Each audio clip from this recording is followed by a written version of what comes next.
Start చేస్తావా? Okay. So churidar కావాల్సిన measurements ఇవన్నమాట. సో దీన్ని బట్టి మార్కింగ్. దీనికి 2.5 మీటర్స్ క్లాత్ తీసుకుంటే మనకు అతుకులు చిన్న అతుకులు పడతాయి. ఓకే. లెంత్ పైన ఇంకో లెంత్ ఉంది, అంటే 2.5 మీటర్స్ని సెంటర్లోకి ఫోల్డ్ చేస్తాం లెంత్ వైజ్. అంటే 2.5 మీటర్స్ అనుకో, ఎంత అయింది? 1.25 మీటర్స్ లెంత్ పైన ఇంకో 1.25 మీటర్స్. ఓకే. దీన్ని బయాస్ ఫోల్డ్ చేస్తాం అనమాట. సో చూడి టైట్ ఉంటుంది కదా, సో క్లాత్ స్ట్రెచ్ అయితేనే మనకి లాస్టింగ్ ఉంటుంది అనమాట. ఓకే. సో క్రాస్లో తీసుకున్నాం అంటే క్లాత్ స్ట్రెచ్ అవుతుంది. సో అందుకే ఏం చేస్తాం, మనం ఫోల్డ్ చేస్తాం. సో ఇక్కడ ఇది 4 లేయర్స్లో ఉంది అండ్ ఫోల్డ్ ఇక్కడికి వచ్చేసింది. ఇది ఇప్పుడు ఫోల్డ్. Okay, fold. సో ఇది ఇప్పుడు 4 లేయర్స్లో ఉంది. ఈ ఫోల్డింగ్ లైన్ బేస్ చేసుకొని మార్కింగ్ అంతా చేస్తాం అనమాట. సో ఇక్కడ నేను కింద నుంచి మార్క్ చేస్తున్నాను.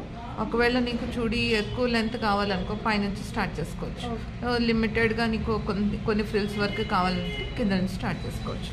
సో కింద నీ రౌండ్ నుండి స్టార్ట్ చేస్తున్నాం. So ankle round. So ankle round ఎంత వచ్చింది? 9. సో 9కి ఇప్పుడు ఆన్ ఫోల్డ్లో కాబట్టి హాఫ్ చేసి మార్క్ చేస్తున్నాం. 9కి హాఫ్ 4.5 వస్తుంది. దీనికి ఒక 1 ఇంచ్ ఎక్స్ట్రా యాడ్ చేసుకో, అంటే 5.5 + 1. ఆ తర్వాత చూడీ లెంత్. సో చూడీ లెంత్ ఎంత పెట్టుకోవచ్చు మనం? 6 to 8 వరకు పెట్టుకోవచ్చు చూడీ లెంత్. ఓకే, 6 to 8 చూడీ లెంత్. ఎక్కడైతే చూడీ లెంత్ వచ్చిందో అక్కడే ఇక్కడ నుంచి ఇక్కడ వరకు పైకి. ఓకే. ఇది కూడా ఏంటంటే మనకి ప్యారలల్గా రావాలి. ఇది క్రాస్ వెళ్ళకూడదు, లైన్ వెళ్ళకూడదు. అంటే మనం ఫోల్డ్ చేసిన తర్వాత ఈ ఫోల్డ్ని దీనిపైన కరెక్ట్ ఈ ఫోల్డ్ పైన పెట్టామనుకో, నువ్వు ఫ్లేడ్ కుర్తాకి మార్క్ చేసి చూడాలిగా, ఫోల్డ్ చేసావనుకో దాన్ని కరెక్ట్ లైన్ వచ్చేస్తుంది.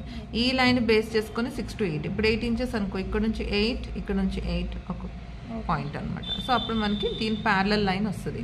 సో ఇక్కడ మనం ఏం తీసుకున్నాం? 4.5 తర్వాత 1. ఇక్కడ కూడా సేమ్ 4.5 తీసుకుంటాం. సేమ్, ఎందుకంటే చూడి ఫ్రిల్స్ అన్ని కూడా ఒకదానిపైన ఒకటి కూర్చోవాలి కాబట్టి ఇక్కడ 4.5 అంటే ఇక్కడ కూడా 4.5 తీసుకున్నాం. బట్ ఇక్కడ ఏం చేస్తున్నాం అంటే ఖర్చు 2 ఇంచెస్ తీసుకుంటున్నాం అనమాట. ఓకే. సో ఇది చూడీ లెంత్ అయిపోయింది. దాని తర్వాత నీ లెంత్.